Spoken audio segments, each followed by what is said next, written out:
Microcontrolador 8051.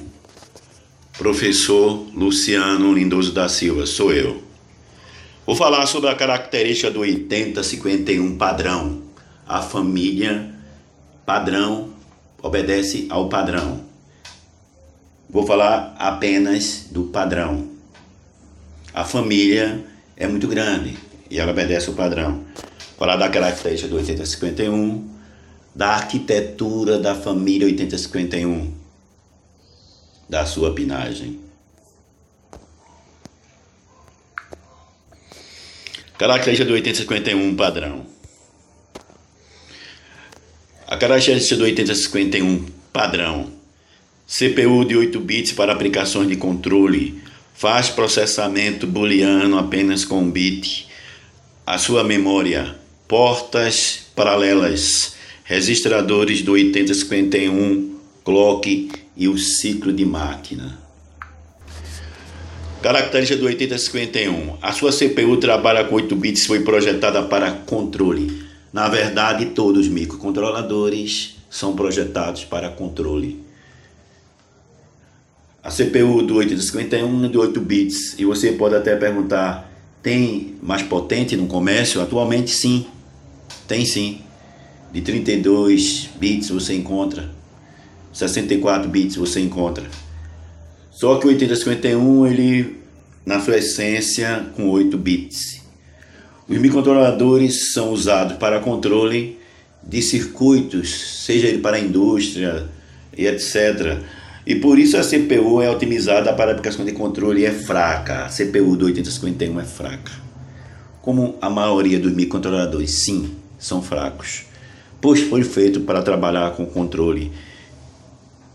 Então, meu amigo, jamais verás um microcontrolador como a CPU de um computador de mesa, nem como um portátil, notebook, netbook, nem tablet. Você não vai ver microcontrolador como a CPU dele, porque o microcontrolador tem a CPU fraca. Não foi para grande massa de informações, trabalha com processamento, muito pouco processamento.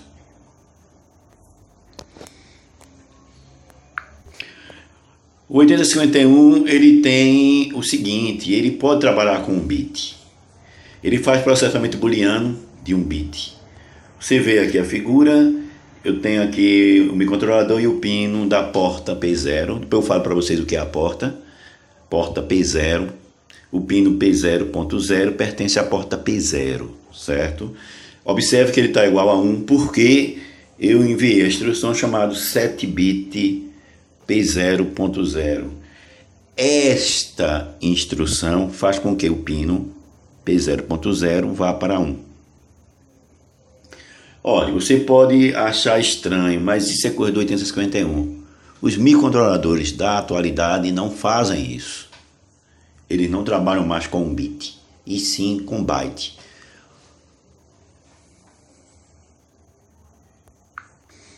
Vou falar aqui da memória do 8051. Ele usa memória ROM e RAM. A memória ROM, hoje em dia, é a memória ROM Flash. Os microcontroladores mais evoluídos, né? Seja ele da família 8051, trabalha com a Flash ROM, né?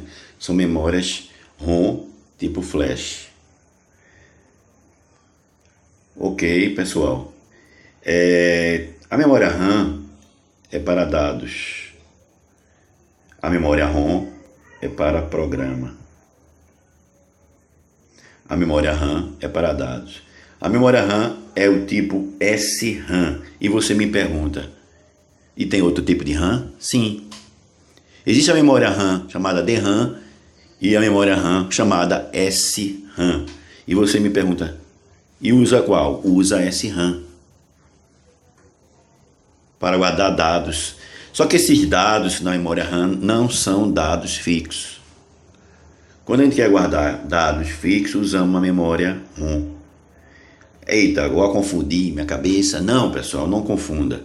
A memória ROM é para programas, mas ela guarda também dados fixos, uma tabela, por exemplo.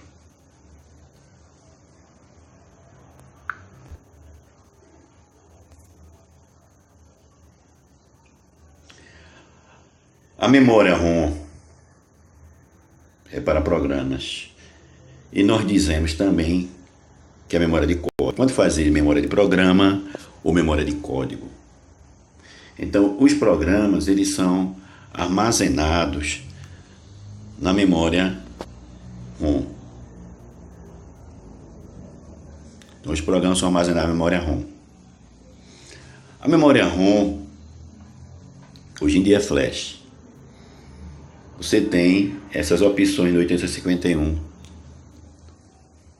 Interna, somente 4 KB. Interna mais externa, 4 da interna, mais 60 da externa, dando um total de 4 KB. Ou apenas externa, dando um total de 64 KB. Usar a memória ROM interna mais externa e apenas externa depende apenas do pino chamado EA. Esse EA é um pino que tem no 8051 chamado External Address. Esse pino você verifica na figura que ele está barrado. Se ele for igual a 0, aí usa a memória externa. Se ele for igual a 1, usa a memória interna. Mas você pode também, ele ser igual a 1, se usar interna mais externa. Algo que você vai ver daqui a pouco. E você está achando estranho dizer que a memória ROM interna é apenas de 4 KB. E você diz, é pouco. É pouco, mas é o bastante para controle. 4 KB para controle é o bastante. E você fica, poxa, apenas 4 KB dá? Dá. Porque eu vou acionar um pino, vou mandar ele para 1, para 0. Geralmente o controle é isso, sentir a informações de um pino, se ele foi para 1, se ele foi para 0, ou então acionar um pino, etc. E são coisas chamadas a controle e não precisa de muito processamento. Então, já que não precisa de muito processamento, logicamente o programa é pequeno, 4 KB dá o bastante. E você me pergunta, pode ter mais? Depende da família, depende do microcontrolador, depende do fabricante, né? Mas eu estou falando do padrão do 8051, que é exatamente isso. Vamos falar dessa memória ROM interna. Então, memória de programa ou memória de código é o mesmo nome. Ele é armazenado, guardado na memória ROM interna. Essa memória ROM interna é para programa e hoje em dia é memória flash. Vocês já sabem disso. São 4 KB de memória ROM interna. E essa memória ROM interna, ela possui 16 pinos de endereço que vai de A0 até A15 e você me pergunta. 2 elevado a 16 dá 64K. E você me pergunta por que 4K? Bem, ela tem 16 pinos de endereço. Então, você pode ter 64K, mas só que o fabricante só usa 4 KB. E se você quiser algo mais evoluído, depende da família do 8051. Certo? Então, se ele tem 16 pinos, com certeza os registradores que endereçam essa memória tem que ter 16 posições. O registrador que endereça a memória, já que a memória tem endereço sequencial para programas, esses pinos são endereçados por contador. Alguma coisa que conte. No caso, para endereçar programas, com a memória ROM para programas, eu uso um registrador chamado PC. O PC é Program Counter. Em português é contador de programa. Ele endereça a próxima instrução. Ele tem 16 bits, já que ele endereça os pinos de endereço de memória para o programa. Outro registrador que endereça a memória de programa é o DPTR.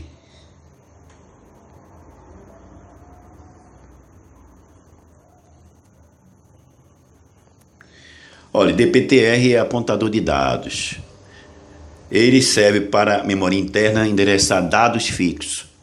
E você volta a perguntar, por que dado fixo? A memória ROM é para programa?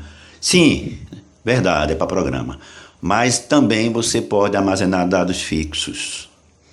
Que dados fixos são esses? Você pode me perguntar. Olha, esses dados fixos são assim, alguma tabela, por exemplo, que você tem informações que não quer perder. Eu posso até armazenar essa tabela, um seno, um cosseno ou algo importante para mim, que eu não posso perder quando faltar energia. E a memória ROM, ela é a memória que não perde as informações quando falta energia. Ela é chamada memória não volátil, não perde informações. Então esse dado fixo eu guardo na memória ROM. E o registrador que endereça dados fixos é o DPTR. E você pode até perguntar, e a memória externa? A memória externa também é o DPTR que endereça. Mas não é nossa praia a memória externa. A gente tem que evitar a memória externa. A gente deve evitar a memória externa. Só usar a interna. Então o DPTR da gente aqui, ele só usa para a memória interna. Vamos usar instruções para a memória interna.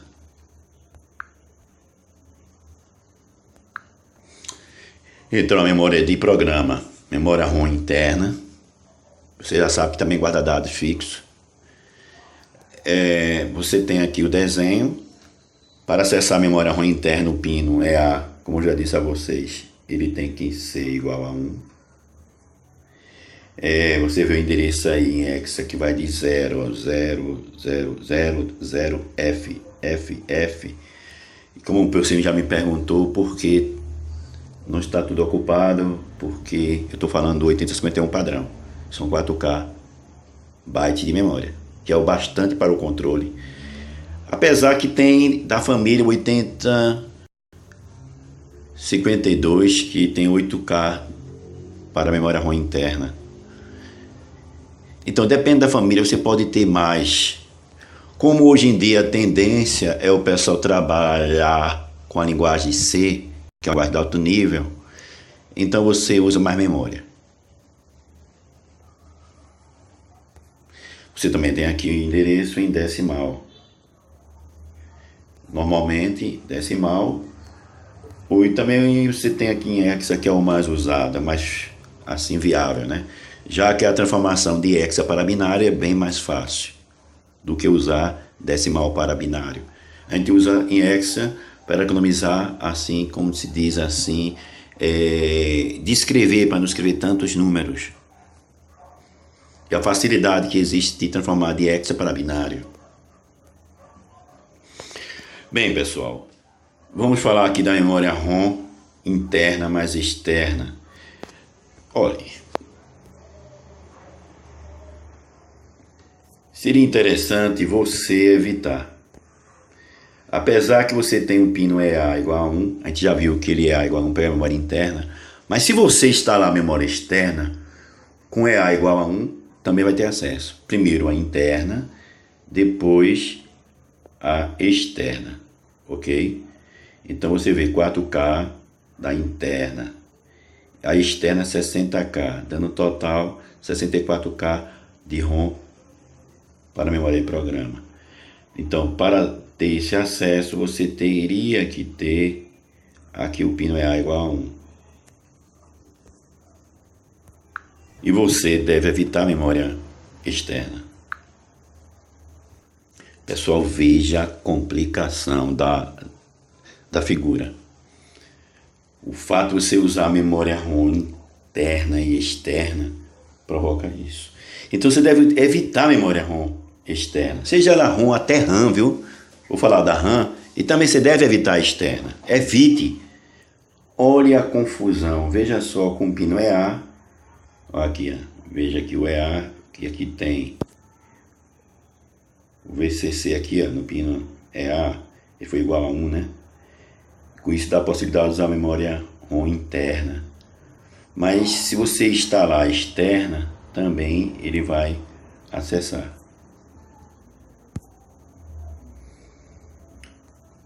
Então, se tem memória ROM interna e você instalou externa, primeiro ele vai acessar a interna, depois a externa. Então, pessoal, é muito complicado usar a memória externa. Se você optou para o pino, né? Como eu já venho avisando, o EA igual a 1. Ele usa interna, mas se você instalou aí a memória externa, também ele usa. Só que, em primeiro lugar, ele vai acessar a memória interna, depois a memória externa.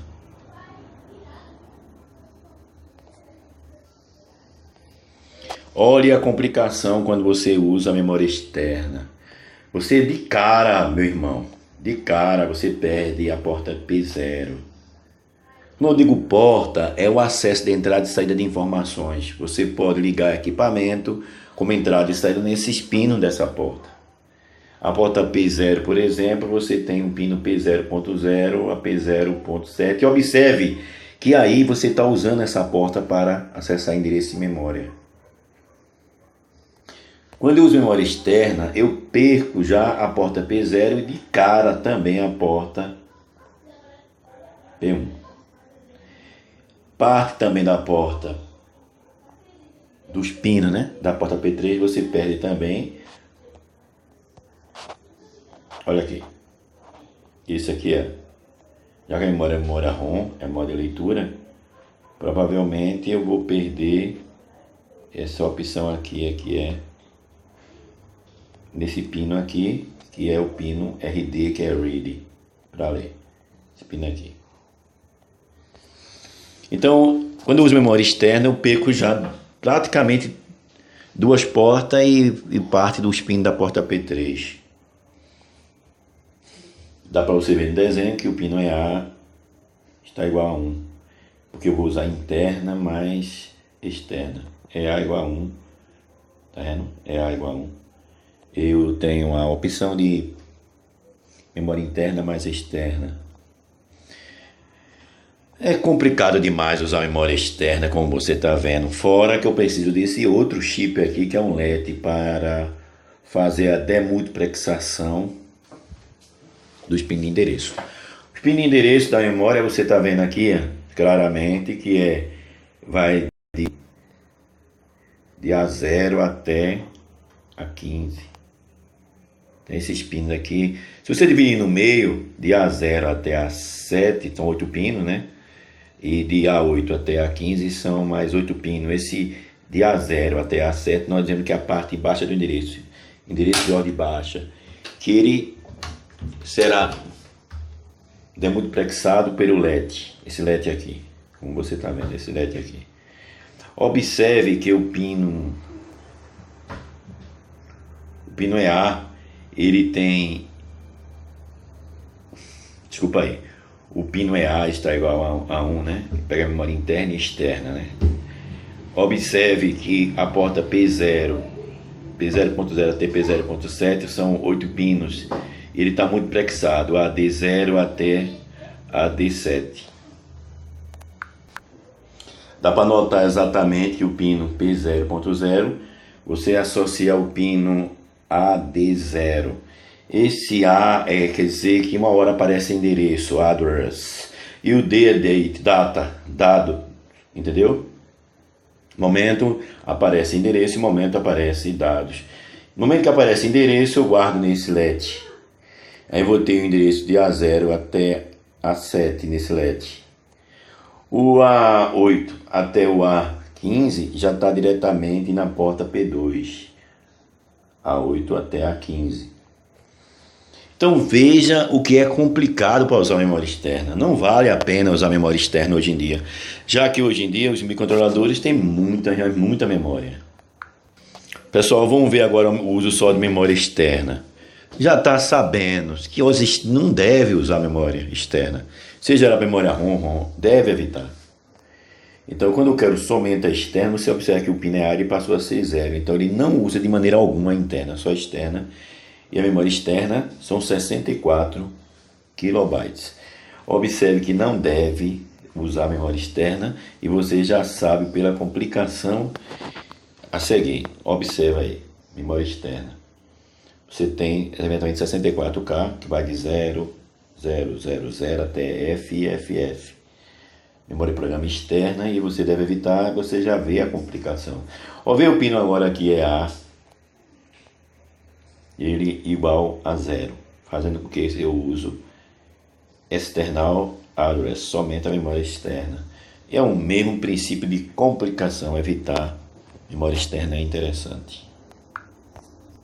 Então, para que eu tenha memória externa, é preciso apenas que eu pegue, meu pino é A, e eu coloque igual a 0, apenas memória externa.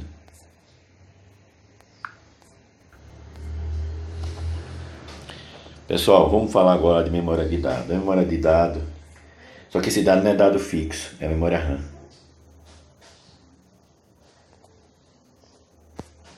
A memória RAM. Nós optamos para a memória SRAM. E você pode perguntar, por que não usa DRAM? Memória RAM tem a SRAM e DRAM. Eu acho que vocês recordam disso.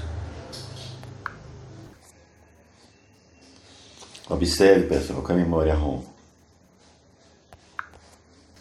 aliás, a memória RAM, ela tem interna e externa. Interna e externa. A memória RAM interna, ela é dividida em memória interna baixa e alta. Ok? Aí eu tenho 128 para a memória RAM baixa e 128 bytes para a memória RAM alta. Você me pergunta por que essa divisão. A memória RAM baixa é para dados. A memória RAM alta é para registradores. Os registradores no 8051 e em muitos microcontroladores são posições de memória. Então, na verdade, os registradores são memórias que você usa os endereços como registrador. Já que a definição de memória seria junto de registradores. Por que não usar esses registradores para ser posição de memória? As posições de memória são registradores. E você volta a perguntar por que, já que os microprocessadores, na verdade existem registradores lá dentro, e microcontroladores são posição de memória, os registradores. Olha, meu amigo, é devido à velocidade. A gente no microprocessador, a gente quer velocidade, quer poder de processamento, quer velocidade. Então, nada mal do que usar realmente registrador. E você volta a perguntar por quê? Veja só, se eu for usar registradores no microcontrolador, vai ficar muito caro. E o microcontrolador foi feito para controle e também tem que ter um preço muito baixo para que o produto final não tenha um custo elevado. Então, se eu colocasse registradores realmente no microcontrolador, ficaria muito caro. Ok? Então, vamos ver aqui a memória RAM, que é chamada SRAM alta, baixa. Então, aqui você pode ver em destaque que os registradores do 8051 são posições da memória RAM, como ela é SRAM.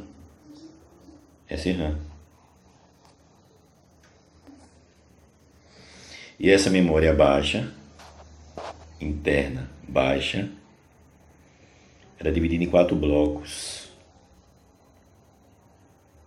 Esses blocos são usados para registradores de uso geral, que vai de R0 a R7. São 4 blocos de R0 a R7. Também tem uma parte dela que é chamada pilha, e uma área de bits e bytes endereçáveis, ou seja, eu tenho uma área de bits endereçáveis nessa memória, bit que eu posso endereçar. Eu tenho uma posição de memória, tem 8 bits, eu posso endereçar apenas um daqueles 8 bits. E tem uma área só de bytes endereçável, que é rascunho, que é para o usuário. Então esse 128 é dividido assim. Memória RAM interna baixa. E eu tenho memória RAM interna alta. São 128 reservadas para os registradores de funções especiais, chamados SFR. Esses SFRs são registradores de funções especiais. Como nós falamos que registradores de funções especiais, eles são usados só para caso especial. Eles são usados para configurar alguns dispositivos internos dentro do microcontrolador.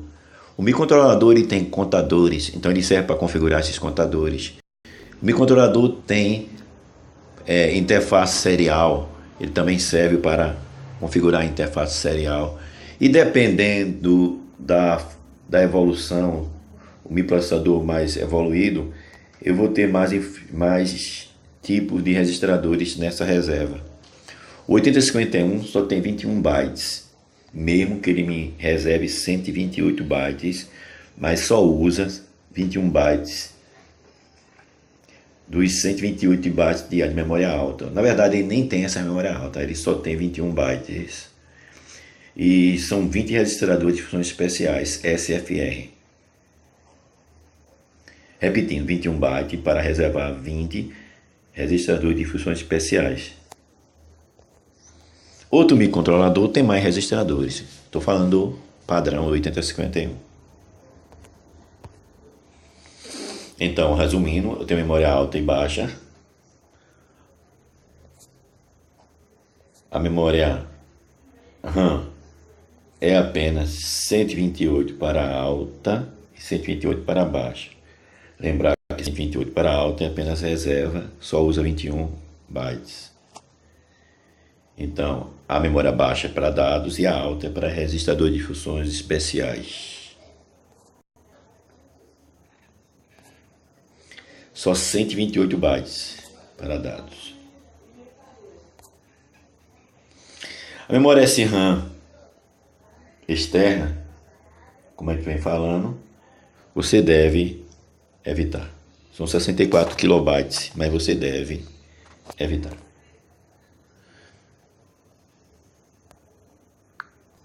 As portas do 8051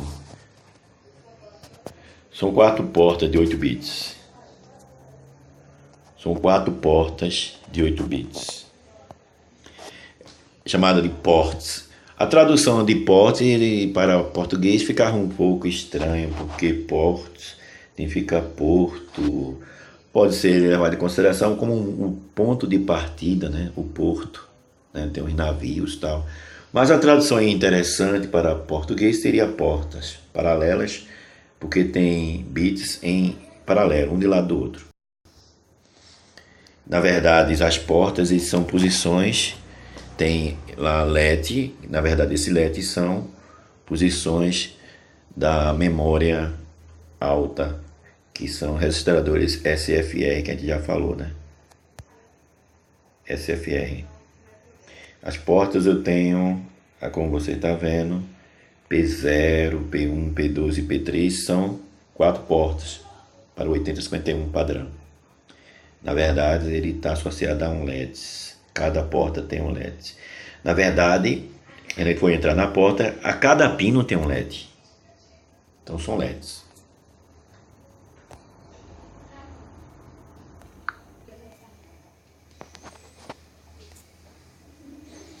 Então as portas do 8051. Portas paralelas do 8051. São essas portas. Então veja aí que a cada pino você tem associado um LED. Você pode ler o pino através desse circuito aqui, que é um tri-state. Você pode ler esse pino. Ou você pode ler o bit do flip-flops. Tem aqui interno. O que chama de flip-flop, na verdade, são LEDs. E como também você pode escrever no LED, através do pino D. Quando você escreve aqui, vamos supor que eu escrevo 1, aqui vai para 1, e aqui vai para 0. Esse 0 vem aqui nesse transistor que corta ele, e aqui fica o valor de VCC dando igual a 1. Mas não vamos entrar em detalhe nisso, mas só para você entender. A cada pino tem um LED associado, que ele botou aqui como flip-flop, né? Lembrar que LED são aqueles dispositivos em que é memória, e ele trava através da informação, ele guarda através de uma ativação do nível lógico 1 em um pino de controle, sincronizado pino de controle, ou 0. O flip-flop, a informação dele é armazenada na transição de 1 para 0, de 0 para 1. Mas, voltando ao microcontrolador, você tem aqui na figura as portas do 8051 padrão, que são 4 portas, chamada de P0. Elas são bidirecionais, ou seja, informações entram e saem dela, são bidirecionais. São bidirecionais. E eu tenho essas 4 portas, cada uma chamada de P0, P1, P2 e P3. Quando você reseta o microcontrolador, existe um pino dele chamado reset e as portas todas elas vão para 1. É bom você olhar a figura e ver que a porta aqui P0, por exemplo, os pinos P0.0 vai para 1 até P0.7. O mesmo acontece na P2, P2.0 até P2.7, na P1, P1.0 vai para 1 até P1.7 e P3, P3.0 até P3.7 vai para 1. Então, quando acontece o reset, as portas, os pinos delas vão todos para 1. As portas P1, P2 e P3 possuem um resistor de pull-up interno. Já a porta P0 possui um resistor em cada pino de pull-up externo. Pull-up quer dizer puxa do positivo. Se você prestar atenção, vai ver que todo mundo aqui está ligado no mesmo ponto, que vai para o positivo pull-up. Isso acontece na porta P1, mas só que é interno. Na T2 também e também na P3.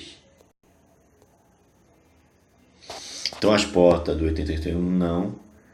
A porta P0, ela não possui resistor de pull-up interno, sim externo, né? Existe o externo. Então a porta P0 não possui resistor de pull-up interno. Aí você tem obrigação na porta P0 de instalar esse resistor externo. Isso facilita muito nos projetos, porque você pode controlar esses pinos.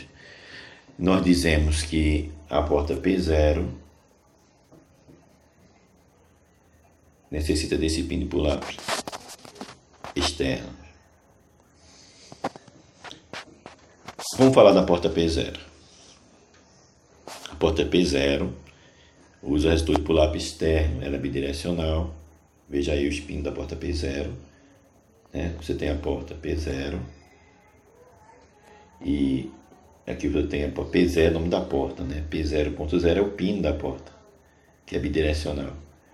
P0.1, P0.2 até P0.7.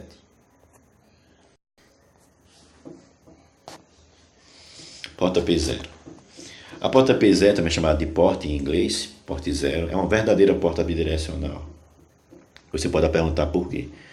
Porque uma porta, para ser realmente uma porta, por exemplo, uma porta de entrada, ela tem que ter alta impedância. Já que uma porta P0 ela é aberta, ela na sua vida normal, ou seja, quando você pega um microcontrolador, ele não tem nenhum pino ligado a pull-up, então a impedância fica altíssima. Uma porta realmente tem que ter impedância de entrada alta e baixa de saída. As outras portas, como P1, P2 e P3, ela já tem um resistor de pull-up interno, ou seja, quando eu vou usar ela como entrada, ela fica com a impedância não tão alta. Então, o pessoal gosta de dizer que a porta P0 é a verdadeira porta bidirecional. Realmente é uma porta bidirecional.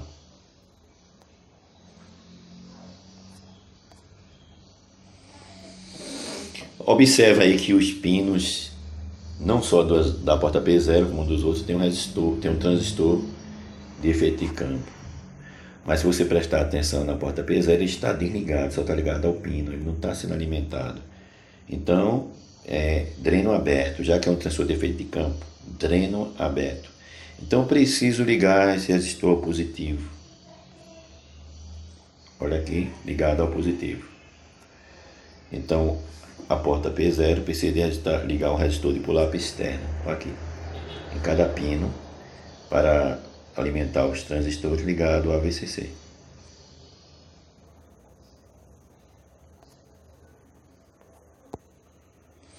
A porta P0, ela suporta até 8 cargas TTL. 8 cargas TTL, quem não lembra o que é TTL?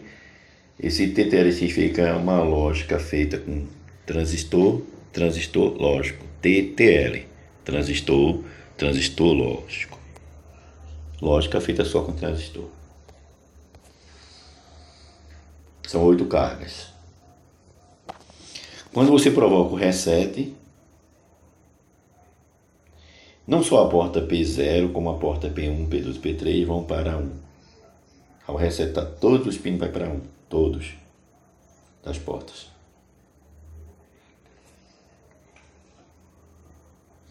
Corrente de saída.